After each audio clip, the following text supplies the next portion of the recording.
Hello dear students, I am doctor Syed Irfan Raza and आज का हमारा लेक्चर जो है that is very important plasma protein lecture 2 in which we will cover the globulin portion and the important globulins कौन कौन सी globulins हैं जो हमारी प्लाज्मा के अंदर प्रेजेंट हैं, globulins की टाइप कौन कौन सी हैं और वो globulins हमारी हेल्थ के साथ किस तरह रिलेटेड हैं.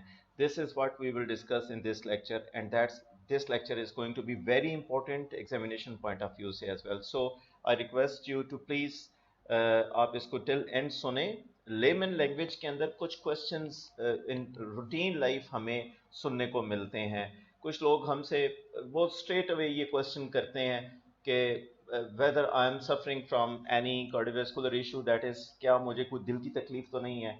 या वो एक क्वेश्चन एक और करते हैं कि क्या मैं एट रिस्क हूँ if I am above 40, if I am above 60, whether I am at risk. तो हम कौन से टेस्ट करवा सकते हैं beside so many other test, जो ईसीजी है, ईटीटी है, number of other specific cardiovascular test हैं, एक्सरसाइज के साथ टेस्ट होते हैं, डिफरेंट स्कैन्स होते हैं जो आपको बता सकते हैं. But there are some positive blood test जो हैं, ब्लड केमिस्ट्री के अंदर से हम किस तरह प्रिडिक्ट कर सकते हैं whether a person is going to be have ischaemic heart disease या वो सफ़र कर रहा है या नहीं कर रहा. सो एक तो ये क्वेश्चन आता है.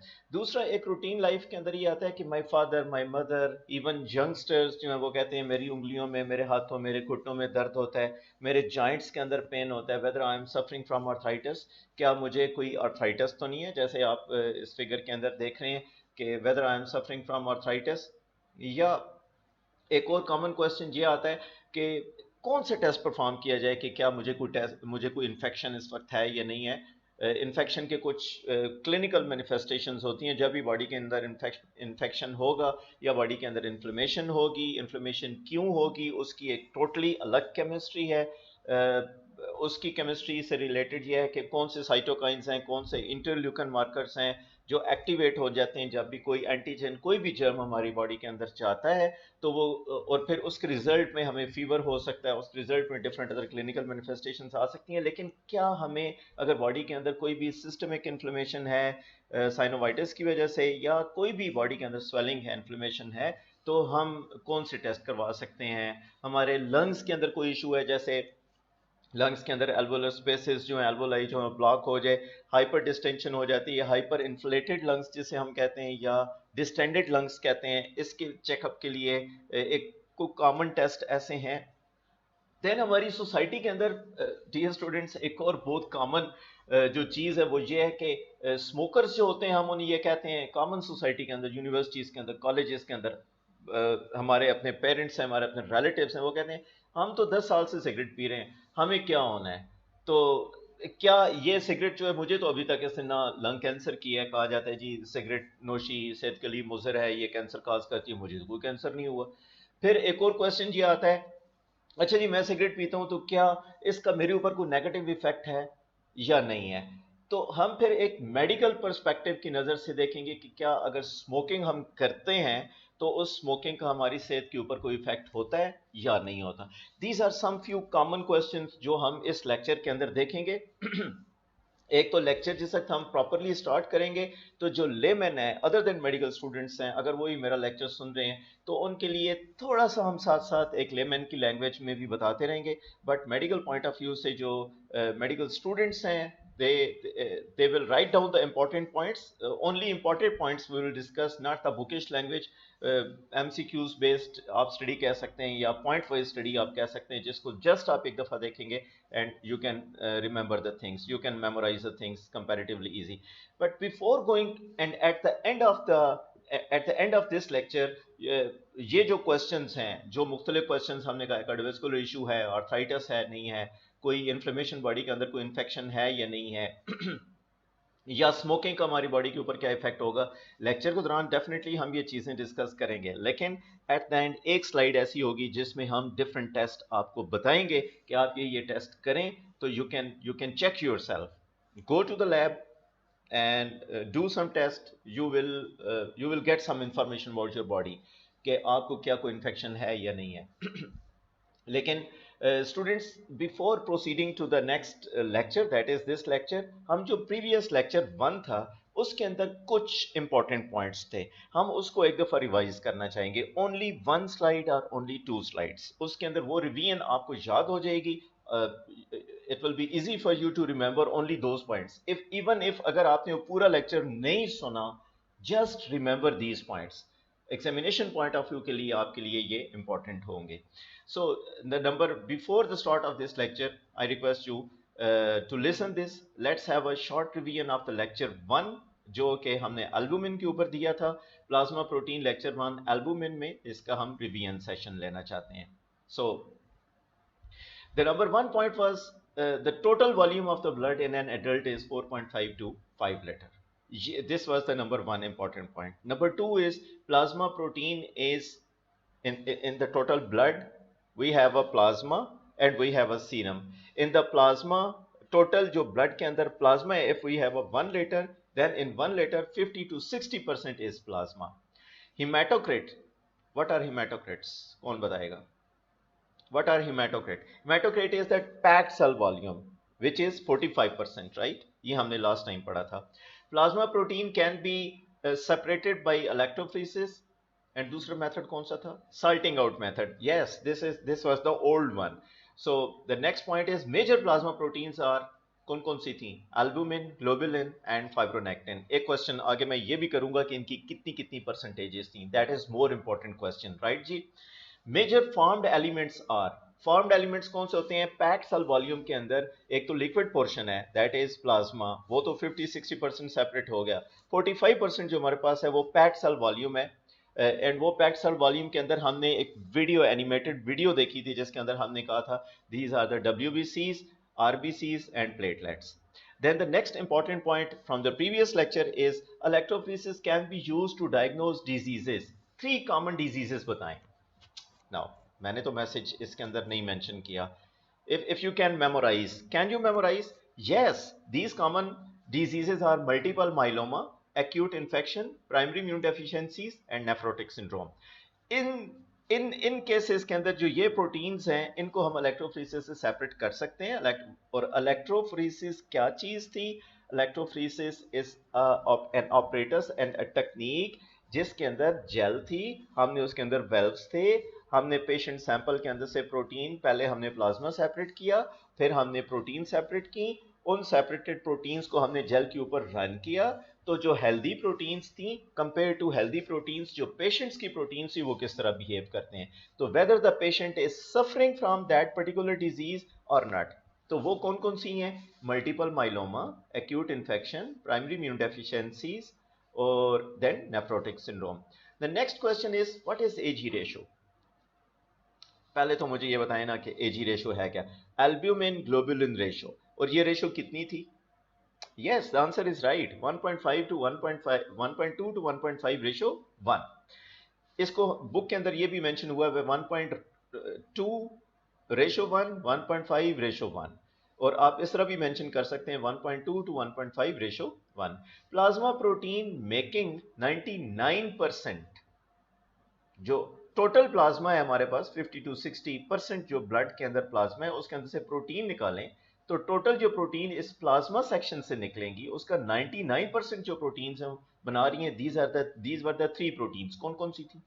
यस, एल्बुमिन जो अभी हमने यहां पर पढ़ी है, but with the percentage 60%, globulin 45%, fibrinogen 4% and others में 1% आता था, right? These were the few important points. Okay dear students, now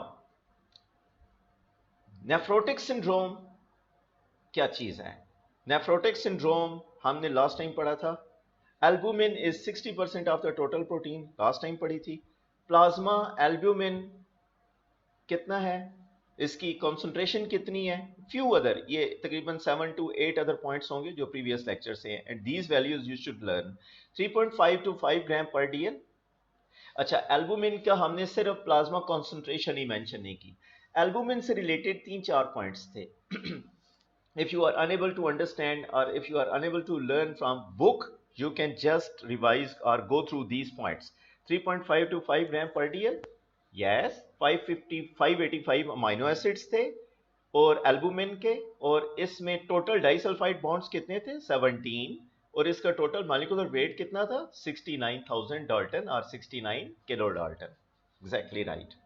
Then albumin is synthesized by liver and the half life is, yes, give me answer.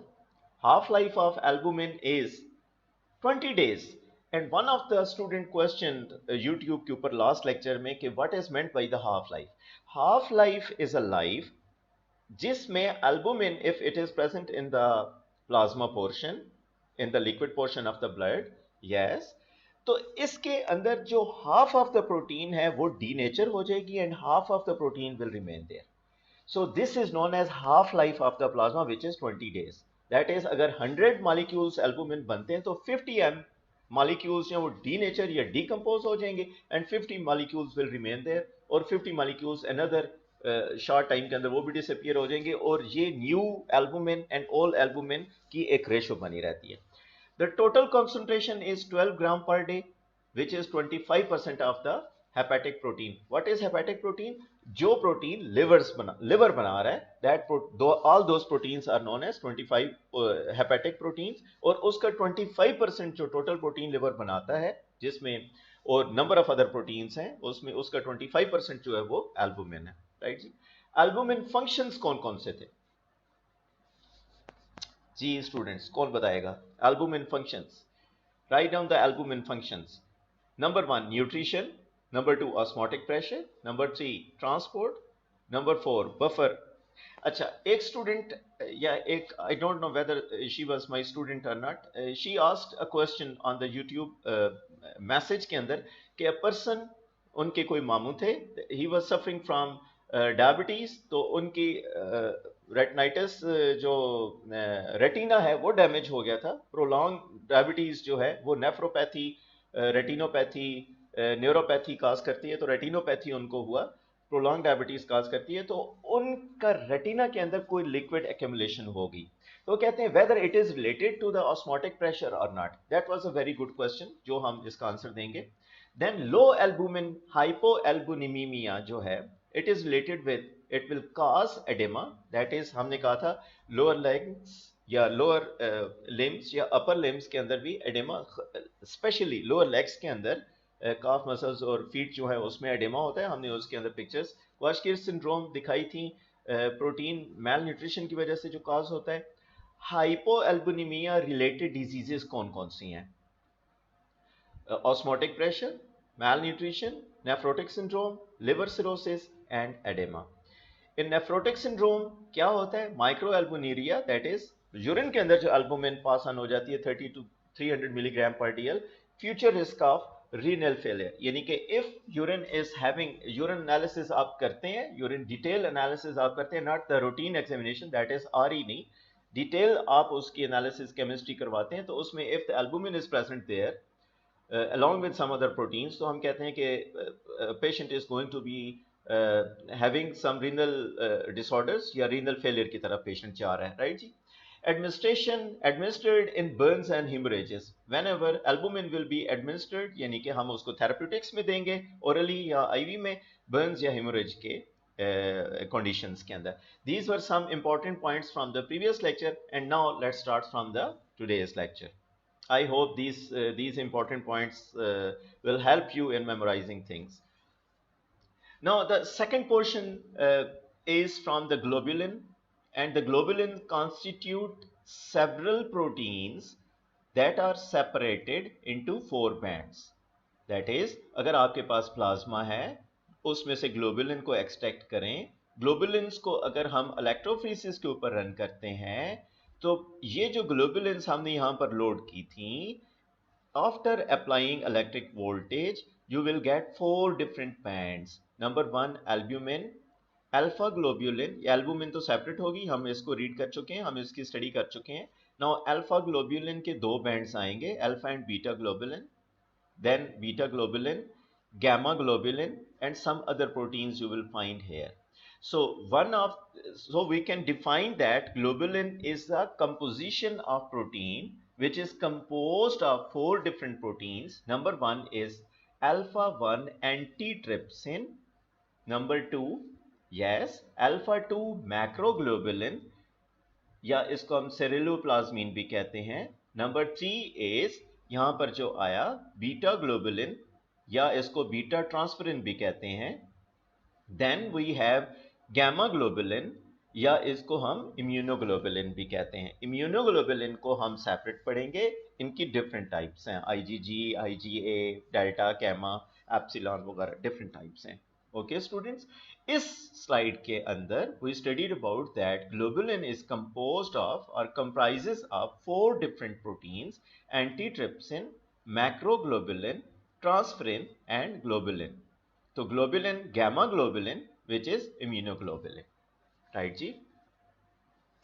Now number 1 protein is alpha 1 antitrypsin. Now keep those basic questions जो हमने कहा था, rheumatoid arthritis, cardiovascular issue, renal issue, distended lungs या hyperinflated lungs जिसमें gases retain रहती हैं, retention हो जाती है गैसेस की, alveolar spaces fill up हो जाती हैं, distended lungs हो जाते हैं, अदर रूमेटॉइड आर्थराइटिस, उन क्वेश्चंस को ध्यान में रखिए। And now we study about the alpha 1 antitrypsin या अल्फा 80 एब्रिविएशन में हम कहते हैं, या इसका एक नया नाम आया है dear students, that is alpha एंटीप्रोटीनेज।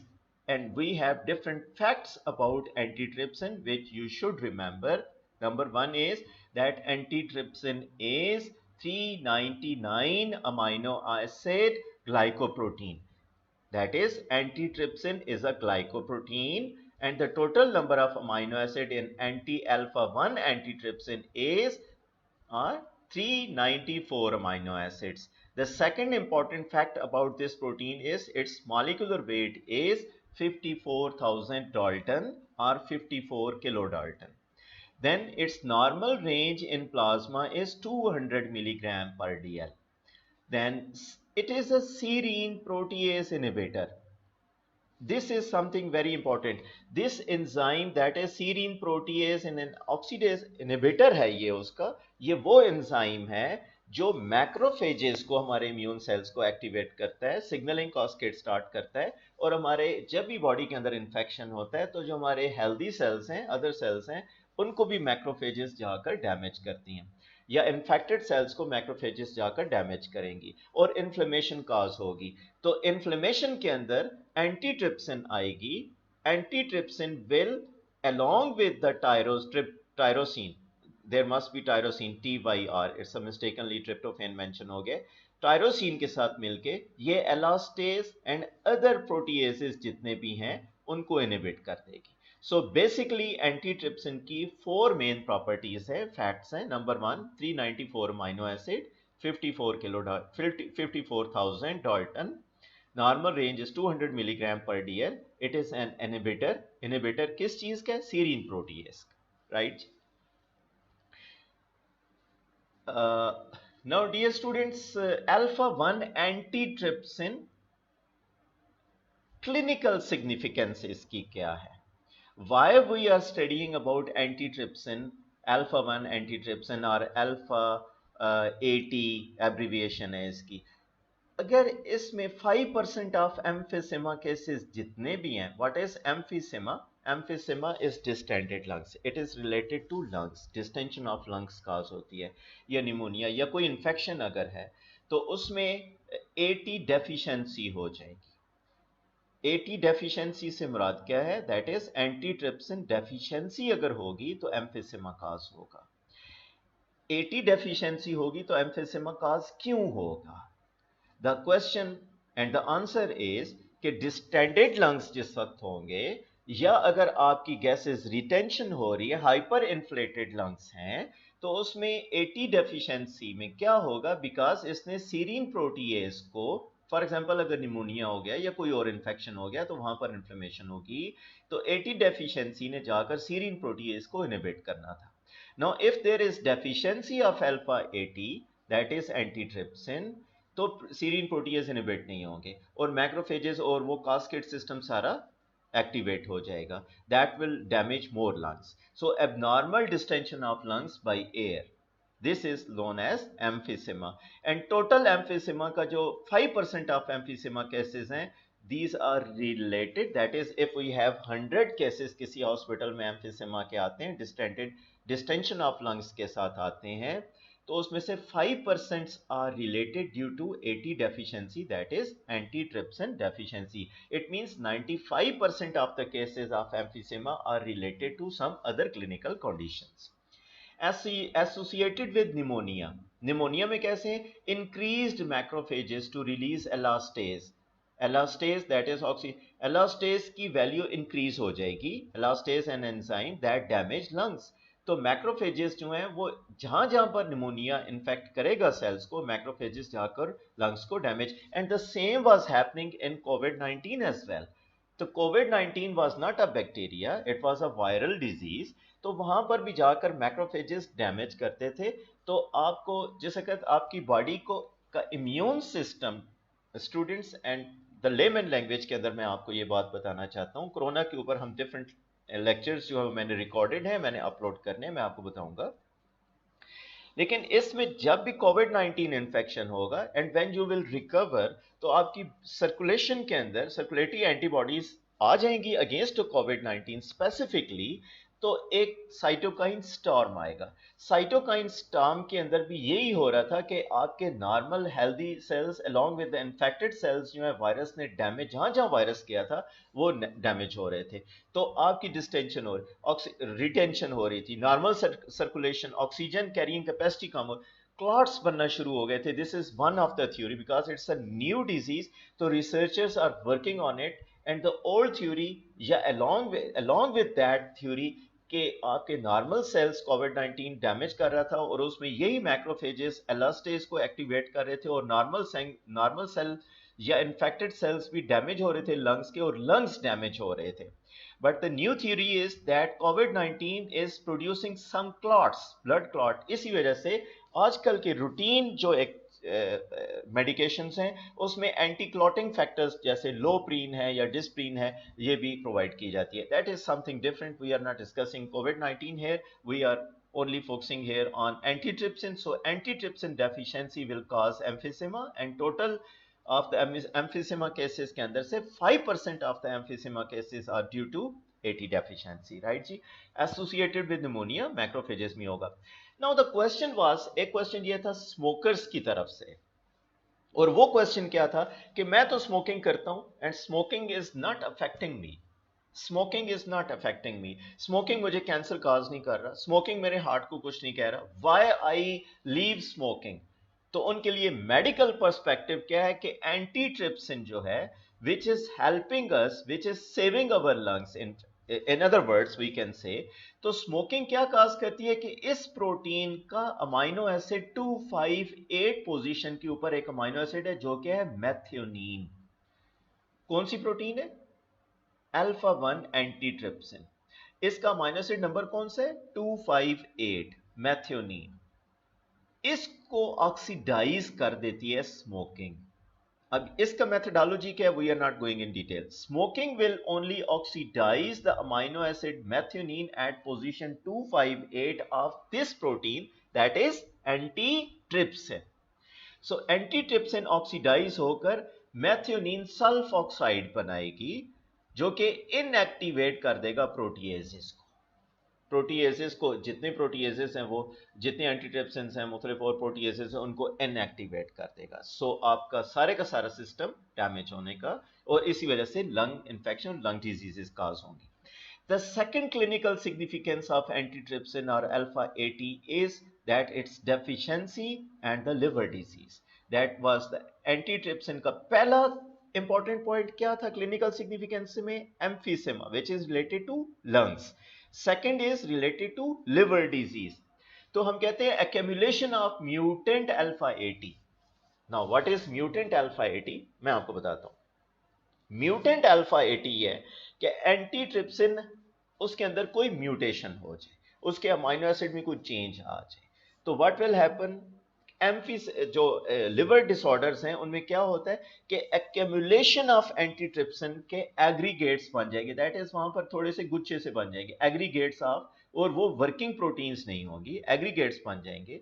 उसको हम कहते हैं पॉलीमर्स ऑफ एंटीट्रिप्सिन बन जाएंगे, and they are not circulation के अंदर, वो डैमेज होकर लिवर के अंदर एक्यूमुलेट हो जाएंगे, और these aggregates will damage our liver. और आप अल्ट्रासाउंड करवाएंगे या आप लिवर टेस्ट करवाएंगे तो लिवर सेल्स के अंदर जो LFTs हैं अलॉन्ग विद एंटीट्रिप्सिन वो भी एक्यूमुलेशंस वहां पर नजर आएंगी, राइट जी। इन हेपेटाइटिस केसेस, हेपेटाइटिस सी जो है या हेपेटाइटिस बी जो है, alpha 80 along with alpha 80 polymers collagen accumulation cirrhosis of the liver cause करेगी, that is liver का cancer cause हो जाएगा। So antitrypsin की clinical significance is related with emphysema and liver diseases along with hepatitis, it will cause the cirrhosis of the liver. Now students, there is another protein which is known as alpha 2 macroglobulin or alpha 2M. इसके बारे में facts क्या हैं? Now what about the facts of alpha 1? उसमें molecular weight कितना था, उसकी plasma concentration कितनी थी, मॉलिक्यूलर वेट इन डाल्टन कितना था, total number of amino acids कितने थे। These were the facts of the alpha 1 macroglobulin. Now we are studying about alpha 2 macroglobulin facts. वो कौन कौन से? नंबर 1, उसके अमाइनो एसिड्स कितने थे? You have to remember 35 amino acids alpha 2 macroglobulin के, which is a beta region. It means there is some alpha region as well which we don't know. और total number of amino acids के बारे में हमें नहीं पता, but the beta region is only 35 amino acids. Macroglobulin is a बड़ी protein है, 35 amino acids का एक beta region है. We don't know the total number of amino acids. Its molecular weight is 720,000 Dalton or 720 kilodalton. ये D capital होगा, small नहीं होगा. Then mainly produced by the liver. Macroglobulin is produced by the liver. And then protease inhibitor क्या करते हैं? मैक्रोग्लोबुलिन का function एक यहाँ पर फैक्ट्स में बताया गया, दैट इज प्रोटीज इनहिबिटर है। लाइक अल्फा 1 ग्लोबुलिन जो था, जो लास्ट प्रोटीन थी, वो भी प्रोटीज इनहिबिटर थी। Inhibitor the फिब्रिनोलाइसिस। फिब्रिनोलाइसिस क्या है? Prevent blood clots. जब भी ब्लड क्लॉटिंग होगी तो फिब्रिनोलाइसिस दैट इज, तो उसमें इनहिबिशन उसकी काज करेगा अल्फा 2 मैक्रोग्लोबुलिन। सो क्लॉटिंग फैक्टर्स, जैसा कहते आप ब्लड क्लॉटिंग डिजीज जब भी आएगी तो मैक्रोग्लोबुलिन को सीरम प्लाज्मा के अंदर चेक किया जाता है, राइट। नाउ अल्फा 2 मैक्रोग्लोबुलिन या हेप्टोग्लोबिन भी इसे कहते हैं, HP है, इसकी बहुत ज्यादा इंपॉर्टेंस है। स्टूडेंट्स इसको नॉर्मल ना लें। मैक्रोग्लोबुलिन की अगली नेक्स्ट स्लाइड के ऊपर इसकी डिटेल्ड केमिस्ट्री है और वेरी इंपॉर्टेंट है मैक्रोग्लोबुलिन। व्हाई? बिकॉज प्लाज्मा ग्लाइकोप्रोटीन, इसमें कुछ फैक्ट्स हैं, bind tightly with free haemoglobin that is HP। Free haemoglobin कब होगी? और फ्री हीमोग्लोबिन जैसी होगी तो वो हेप्टोग्लोबिन के साथ बाइंड हो जाएगी। नाउ हीमोग्लोबिन कहां पर प्रेजेंट है? Haemoglobin is present in the RBCs. अब जब भी आपकी आरबीसीज से या ब्लड रिलेटेड कोई भी डिजीज होगी, जैसे एनीमिया है, जैसे एक्यूट इन्फेक्शंस है, जैसे कोई सर्जरी हुई है, जैसे कोई ब्लड लॉस हो रहा है, कुछ भी रिलेटेड टू ब्लड, तो आरबीसीज रप्चर होना शुरू होंगे। आरबीसीज रप्चर होंगे, बर्स्ट होंगे, तो उसमें से फ्री हीमोग्लोबिन रिलीज होगी। जैसे ही फ्री हीमोग्लोबिन रिलीज होगी तो free haemoglobin will bind with HP that is haptoglobin. अच्छा, this macroglobulin is also acute phase protein.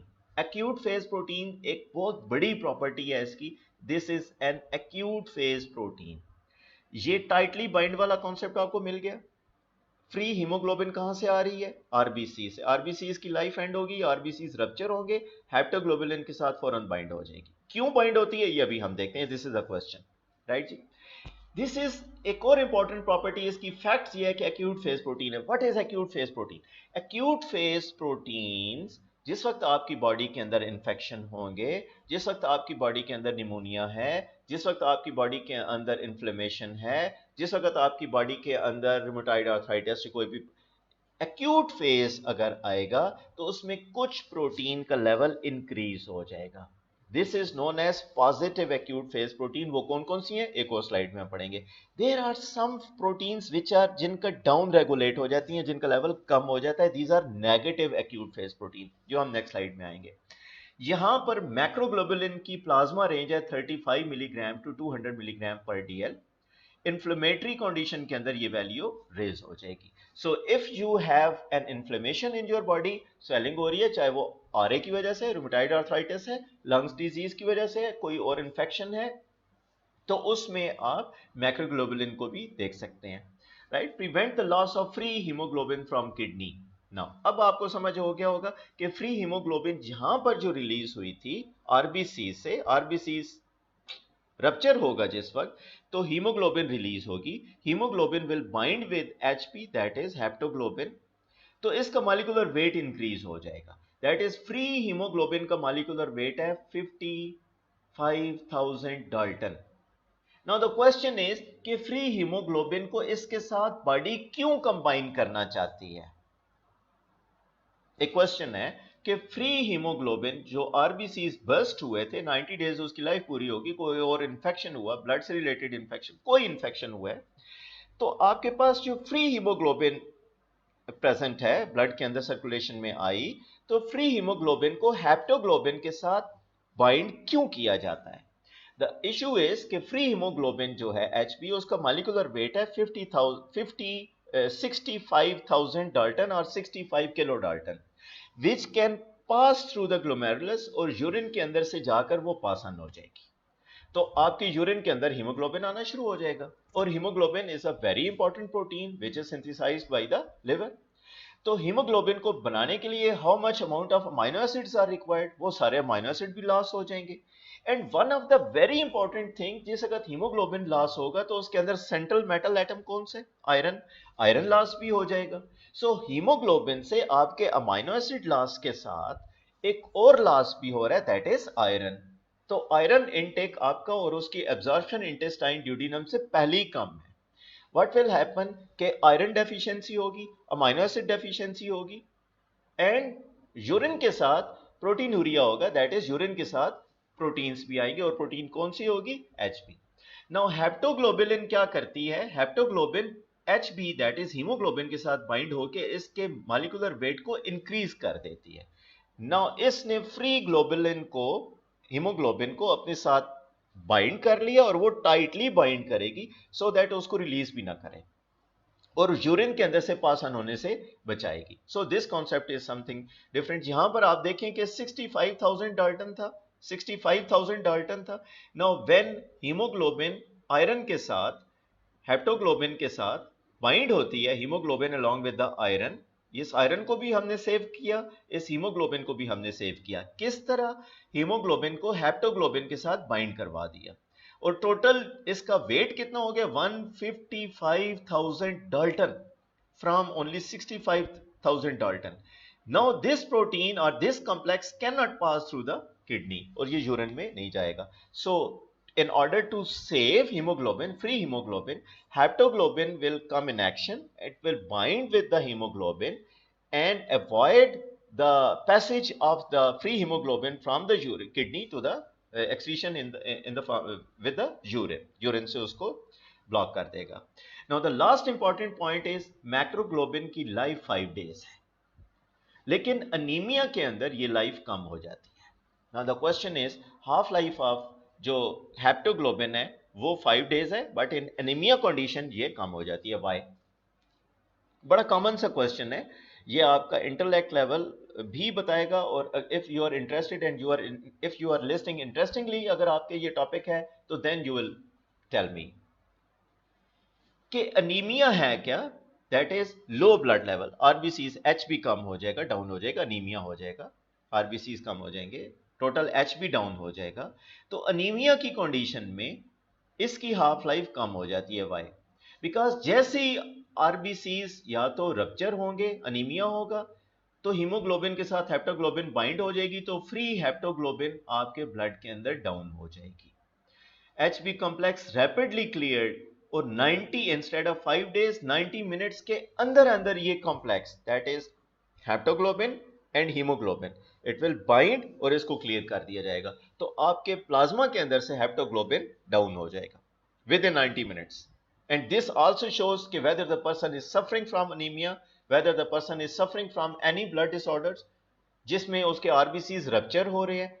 तो मैक्रोग्लोबुलिन या हेप्टोग्लोबिन स्पेसिफिकली, इस मैक्रोग्लोबिन की एक एग्जांपल है, इसका लेवल आपको बताएगा कि प्लाज्मा के अंदर कितना है. If it's going down and down in anaemic और other disorder, blood disorders, that will confirm that the patient is suffering from some blood disorder और उसका आरबीसीज रप्चर हो रहे हैं, उसकी 90 डेज की लाइफ इफेक्ट हो रही है. Right. Now, see this slide. This is very important slide. Clinical significance and action of, ये देखें बच्चों RBCs, इसी चीज को मैंने एक्सप्लेन किया है. RBCs लाइसिस हो रही है, दैट इज हिमोलिसिस हो रही है RBCs की. ये ब्लड डिसऑर्डर है जिसमें RBCs की हिमोलिसिस हो रही है. इसमें फ्री हीमोग्लोबिन लेकर, फ्री हीमोग्लोबिन J है जिसमें 4 2 alpha and 2 beta chains and along with the these yellow portion is iron attached है. इसके बॉन्ड्स ब्रोकन डाउन होंगे और डाइमर की फॉर्म में आएगा, एच बी डाइमर बन गए. अच्छा, ये हिमोलिसिस किन कंडीशंस में होगी? द क्वेश्चन इज, लेमैन की सूरत में हम बताते हैं कि एक आम medical other than medical students के आरबीसीज कब आपके ब्लड के अंदर फटना शुरू होंगे, दैट इज उसका रप्चर कब होगा, हिमोलिसिस कब होगी. हीमोलिटिक अनीमिया, जिस वक्त आरबीसीज आपके फटने शुरू हो जाते हैं, बस्ट होने शुरू हो जाते हैं. कोई लिवर डिसीज है, आपकी मैल न्यूट्रिशन है, एलर्जिक रिएक्शंस हैं, जेनेटिक डिसऑर्डर जैसे एन हेप्टोग्लोबिनीमिया है जिसमें हेप्टोग्लोबिन आपके नहीं है तो आपका हीमोग्लोबिन लॉस होना शुरू हो जाएगा. इन कंडीशंस के अंदर हिमोलिसिस इंक्रीज हो जाएगी. Now haptoglobin will come in action और इसको वेस्ट में यूरिन से पास होने से बचाने के लिए ये हेप्टोग्लोबिन इनको अपने साथ कंबाइन करके एचपी एंड एचबी कॉम्प्लेक्स बना देगी और ये जाकर रिसेप्टर्स के ऊपर बाइंड करेंगे. और मैक्रोफेजेस जो हैं, ये हमने अभी कहा था ना कि ब्लड के अंदर जैसे ही एचपी और एचबी फ्री हीमोग्लोबिन और फ्री हेप्टोग्लोबिन आपस में बाइंड बनाएगी, इसको ब्लड से अंदर से क्लियर कर दिया जाएगा. और क्लियरेंस टाइम कितना था लास्ट स्लाइड में? वैसे हाफ लाइफ हेप्टोग्लोबिन की कितनी थी? 5 डेज. यस. और haptoglobin along with haemoglobin half life कितनी हो गई थी? Only 90 minutes. और दिस हाफ लाइफ अगर रिड्यूस हो रही है अनीमिया या इन कंडीशंस के अंदर, अगर ये कंडीशंस हैं और अनीमिया की कंडीशंस में अगर ये रिड्यूस हो गया 90 मिनट्स तक आ गया, तो we can tell that the patient is suffering from some blood disorders जिसमें आरबीसी हेमोलिसिस हो रही है.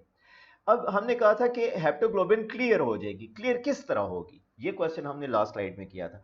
हेप्टोग्लोबिन जैसी होगी तो मैक्रोफेजेस इसको आइडेंटिफाई करेंगे कि हेप्टोग्लोबिन अलोंग विद हीमोग्लोबिन आ गई है, इसको लो. लाइसोसोमल एक्टिविटी होगी, लेक्चर 1 के अंदर सेल बायोलॉजी में हमने पढ़ा था. यहां पर हमारे पास डिफरेंट एंजाइम्स हैं, इसको डिग्रेड करेंगे और हीम पैदा करेंगे.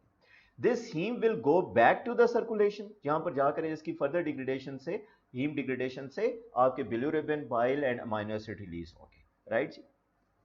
इसके फंक्शंस क्या हैं? Remove free haemoglobin, protects tissue from oxidase stress, ये भी, and decrease inflammation. So haptoglobin will decrease inflammation as well. Right. Now the next portion 4 हमने प्रोटीन्स पढ़ी थी ना, हेप्टोग्लोबिन या गामा ग्लोबुलिन अभी हमारा रहता है, अल्फा ग्लोबुलिन या ट्रिप्सिन हमने पढ़ा. अब ceruloplasmin, copper containing alpha 2 globulin.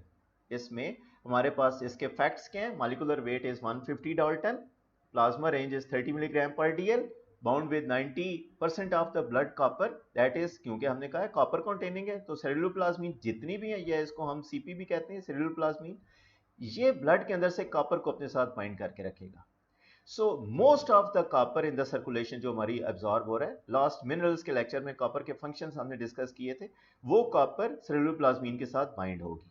Right. ये 30 मिलीग्राम पर डीएल इसका वॉल्यूम है, that is 100 ml of the plasma के अंदर 30 मिलीग्राम सेलुलोप्लाज्मीन होगी और उसमें 90% of the copper is absorb by this protein ceruloplasmin. One molecule of CP binds 6 atoms of copper, that is tightly bound, which cannot be readily released.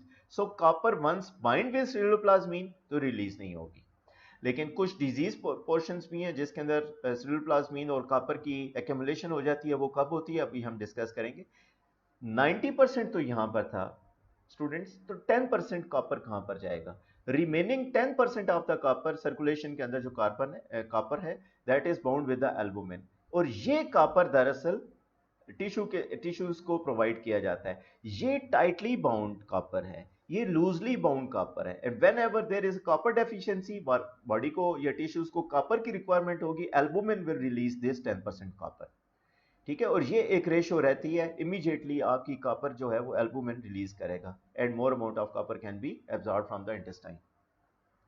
possesses oxidase activity and is associated with Wilson disease. What is Wilson disease? हमारे पास एक ही case आया था when I was in arm forces medical college के अंदर मैं था, तो उस वक्त एक पेशेंट आया था विल्सन डिजीज का. वन ऑफ द पेडिट्रिशियन जो वहां पर, now he is a general and is a principal, उन्होंने हमें एक केस भेजा था विल्सन डिजीज का.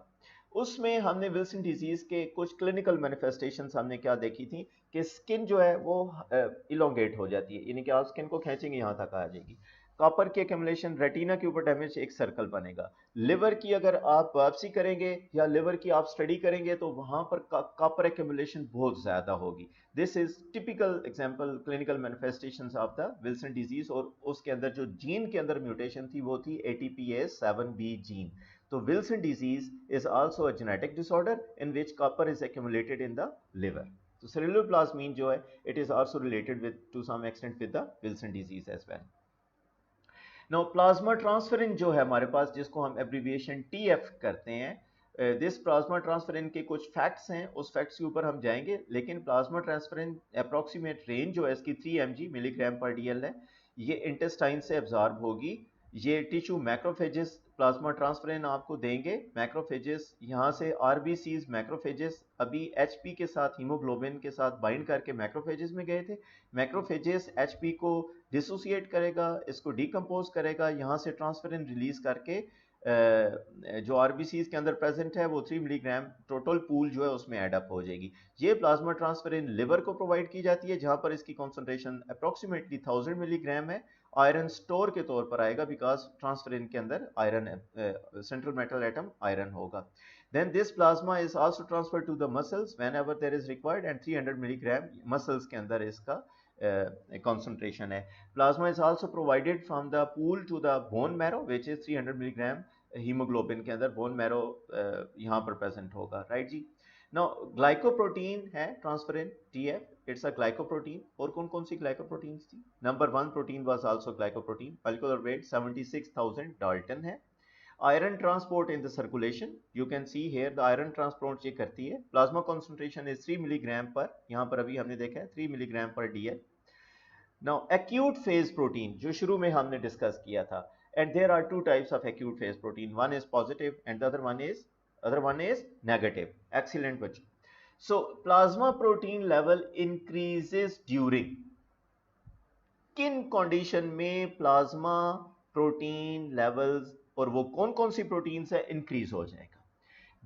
all those proteins are acute phase proteins and these are termed as positive acute phase proteins in which in specific some clinical conditions acute phase proteins increase हो जाएंगी. और वो कौन कौन सी conditions है? Number 1 is infection, number 2 is inflammation, number 3 is malignancy, tumour कोई भी हो जाए, number 4 is trauma, accidental emergency है कोई भी है, सर्जरी हो जाए, तो उस वक्त भी आपकी एक्यूट फेज प्रोटीन्स इंक्रीज हो जाएंगी. राइट जी. और एक्यूट फेज प्रोटीन्स हैं कौन कौन सी? These are alpha 1 antitrypsin, haptoglobin, ceruloplasmin या CP हमने इसे कहा था, और फिब्रिनोजेन. Now negative acute और CRP is also very important protein. CRP के ऊपर भी हम एक अलग से C reactive प्रोटीन के ऊपर हम लेक्चर देंगे, अभी देखते भी हैं. Now acute phase protein negative कौन सी हैं? जिनका लेवल कम हो जाता है जिस वक्त इन्फ्लेमेशन में, और वो कौन कौन सी हैं? Albumin and pre albumin, transferrin. इनके फंक्शंस क्या हैं? ये क्यों कम हो जाती है? क्वेश्चन ये है.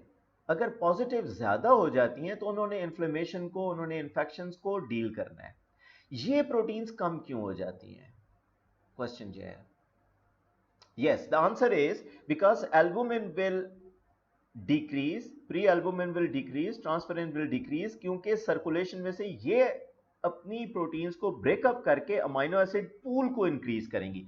Those amino acid will go in the synthesis are provided for the synthesis of the positive acute phase proteins, जिन्होंने इन्फेक्शंस को डील करना है, जिन्होंने इन्फ्लेमेशन को डील करना है, जिन्होंने निमोनिया को डील करना है, जिन्होंने अदर एनीमिया को डील करना है.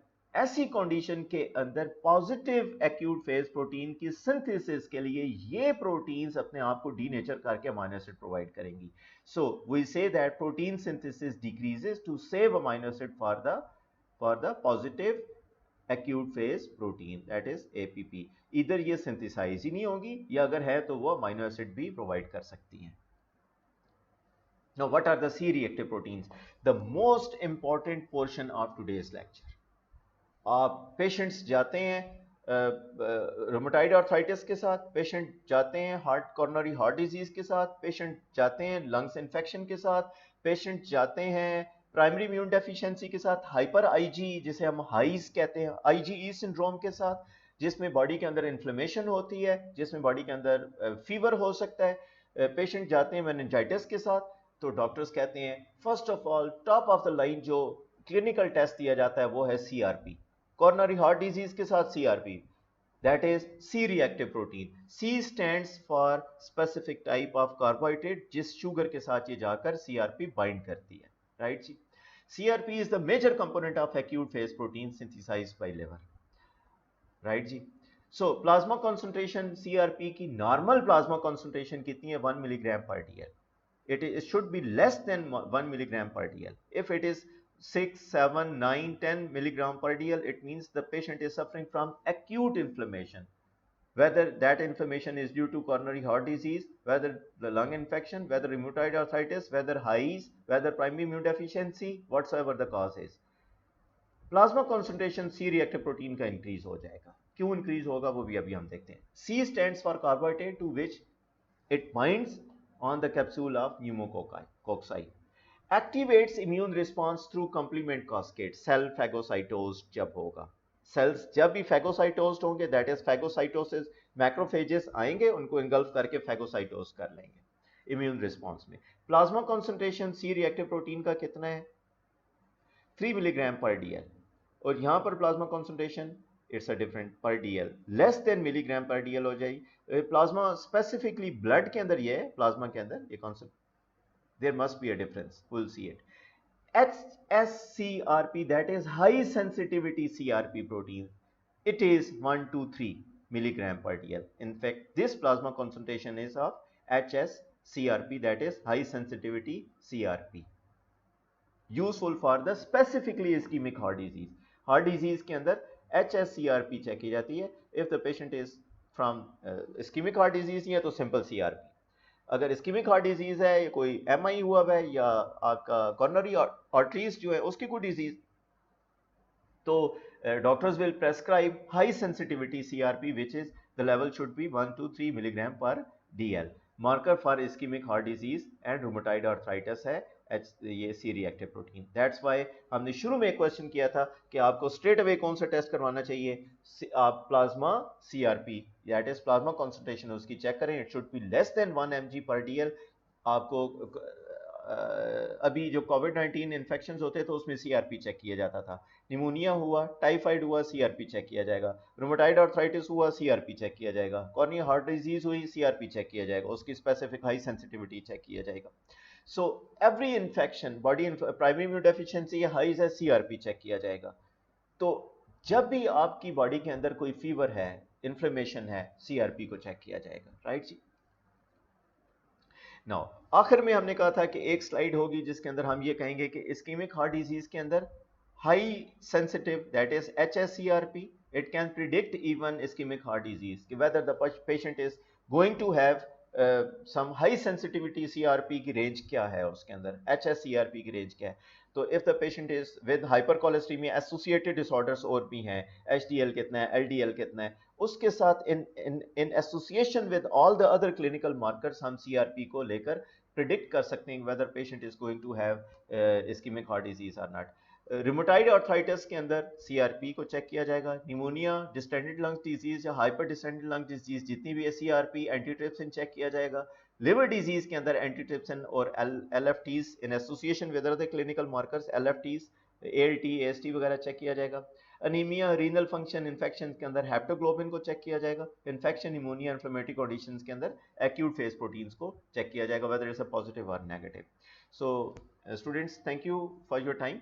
You can subscribe this channel, also press the bell. Most of the subscribers जो नई हैं मेरे या जो मेरे स्टूडेंट्स हैं या अदर फेलोज हैं या इंटरनेशनल सब्सक्राइबर्स हैं, वो कहते हैं जी हमारे आप वीडियोस का हमारे पास नोटिफिकेशंस नहीं आते because they do not click this portion, that is bell icon को वो हिट नहीं करते। आप इसको हिट करेंगे तो आपको न्यू वीडियोस उसकी नोटिफिकेशंस आएंगे।